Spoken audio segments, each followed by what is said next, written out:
Capítulo 6. A válvula de segurança para lidar com reclamações.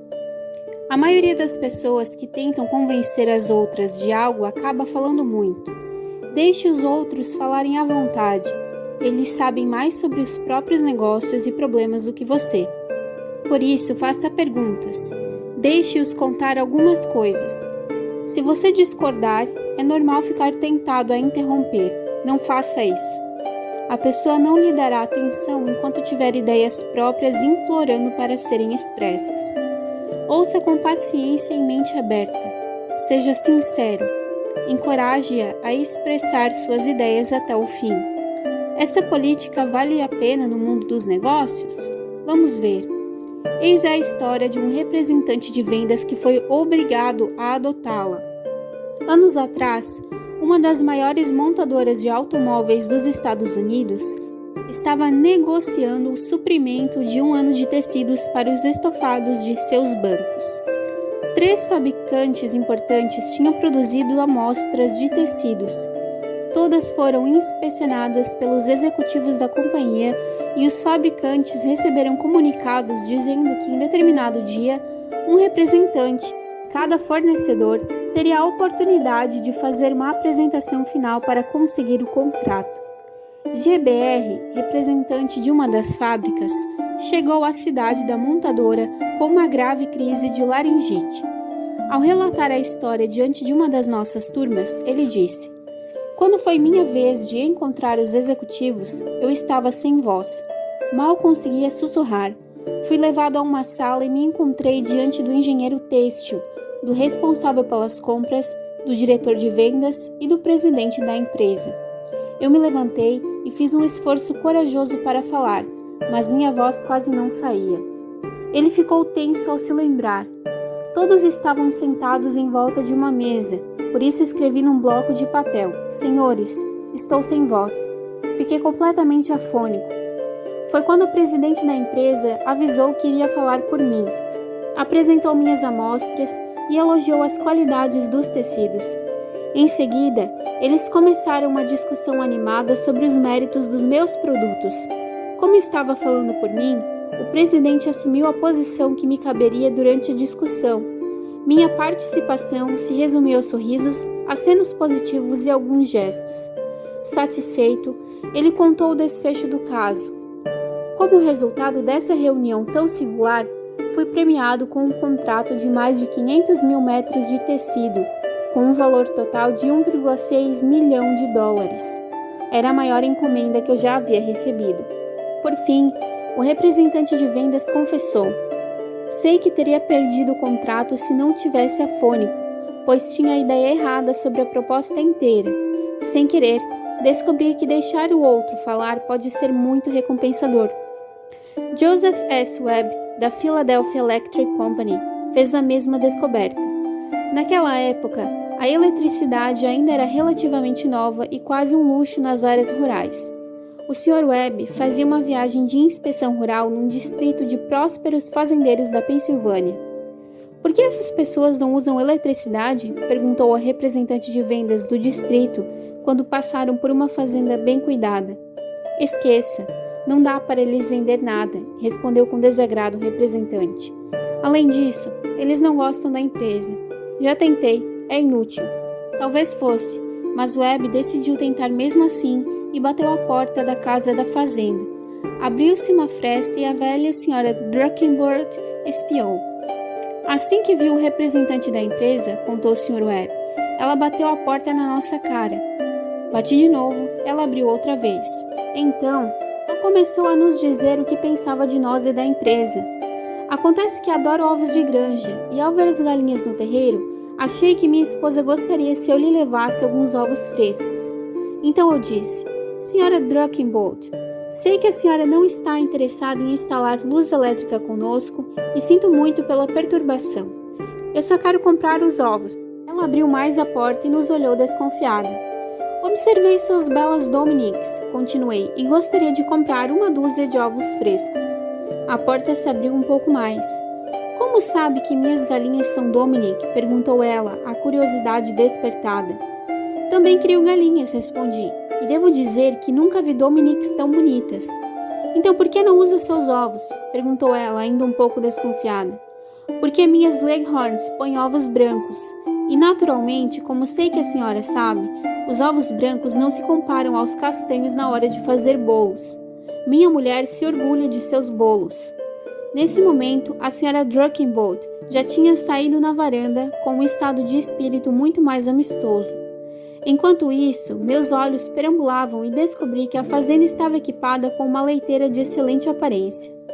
Aliás, senhora Druckenbolt, continuei, aposto que a senhora ganha mais com suas galinhas do que seu marido com os laticínios. Pronto, venci, e como? Ela adorou me falar isso, mas não conseguia fazer o teimoso do marido admitir. Ela nos convidou para ver o galinheiro e em nossa inspeção notei várias pequenas engenhocas que ela construíra. Fui sincero na aprovação e generoso nos elogios. Recomendei determinadas rações e temperaturas e lhe pedi conselhos sobre várias coisas. Logo estávamos numa boa experiência de troca à moda antiga. Nisso, ela observou que alguns vizinhos tinham instalado luz elétrica no galinheiro e afirmavam que o resultado era excelente. Queria minha opinião sincera sobre se valeria a pena ou não fazer a mesma coisa. 2 semanas depois, as galinhas Dominique e a senhora Druckenbolt cacarejavam e ciscavam muito contentes com o incentivo da luz elétrica. Fiz minha venda, ela conseguiu mais ovos. Todos ficaram satisfeitos, todos saíram ganhando. Mas, e esse é o motivo da história, eu nunca teria vendido eletricidade a essa fazendeira da Pensilvânia se não deixasse que ela mesma mencionasse o assunto. Não é possível vender nada a ninguém. Temos que deixar que comprem. Deixar que o outro fale e também ajude em situações familiares. O relacionamento de Barbara Wilson com a filha Laurie estava se deteriorando rapidamente. Quando criança, Laurie era tranquila e simpática, mas se tornara uma adolescente fria e às vezes até agressiva. A senhora Wilson fazia sermões, ameaçava e punia, mas nada adiantava. Um dia, eu simplesmente desisti, falou a senhora Wilson durante uma de minhas aulas. Laurie tinha me desobedecido e ido visitar a amiga antes de terminar as tarefas de casa. Quando voltou, eu estava prestes a gritar com ela pela milionésima vez, mas simplesmente não tinha mais forças. Apenas olhei para ela e perguntei com tristeza: "Por que, Laurie? Por quê?" Ela parecia emocionada ao falar, mas continuou.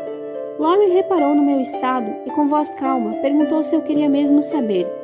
Fiz que sim e ela começou a falar. No início estava hesitante, mas depois foi ganhando desenvoltura. Eu nunca tinha ouvido minha filha. Sempre dizia que ela deveria fazer isso ou aquilo. Quando ela queria me contar seus pensamentos, sentimentos e ideias, eu a interrompia com mais ordens. Eu achava que dar ultimatos e apontar o dedo resolveriam.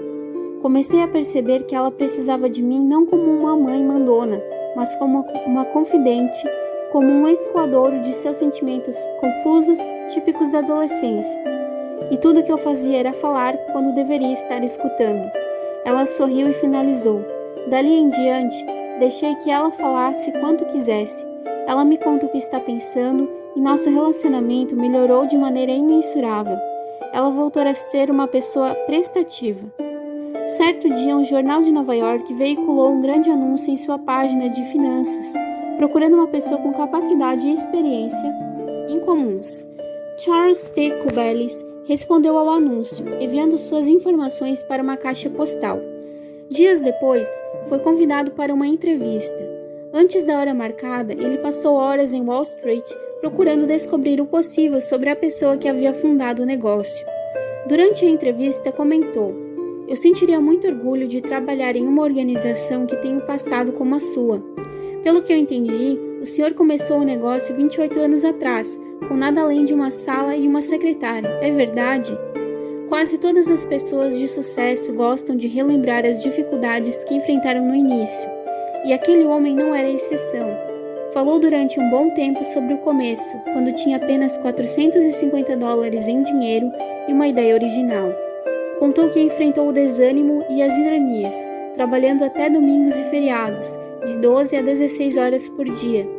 Relatou como conseguiu vencer apesar de todos os obstáculos, até que os mais importantes executivos de Wall Street passassem a procurá-lo para obter informações e orientação. Aquele homem se orgulhava de sua história e tinha todo o direito de se sentir assim. Por isso adorou fazer esse relato. No fim, questionou o Sr. Cubeles rapidamente sobre sua experiência, chamou um de seus vice-presidentes e disse: "Acho que essa é a pessoa que estamos procurando." O Sr. Cubeles se dera ao trabalho de descobrir as realizações de seu possível patrão. Demonstrou interesse na outra pessoa e em seus problemas. Encorajou o outro a dominar a conversa e, com isso, deixou uma boa impressão. Até nossos amigos preferem falar sobre suas conquistas ao ouvir-nos gabarmos das nossas. La Rochefoucauld, filósofo francês, dizia: "Se quiser inimigos, supere seus amigos, mas se quiser amigos, deixe que os superem." Por que isso é verdade? Porque quando nossos amigos nos superam, eles se sentem importantes, mas quando nos superamos e nos gabamos de nosso sucesso, podem surgir sentimentos de inveja e até ressentimento. Então vamos minimizar nossas realizações. Sejamos modestos. Isso sempre dá certo. Devemos ser modestos, tanto por nós quanto pelos outros, e seremos completamente esquecidos daqui a um século.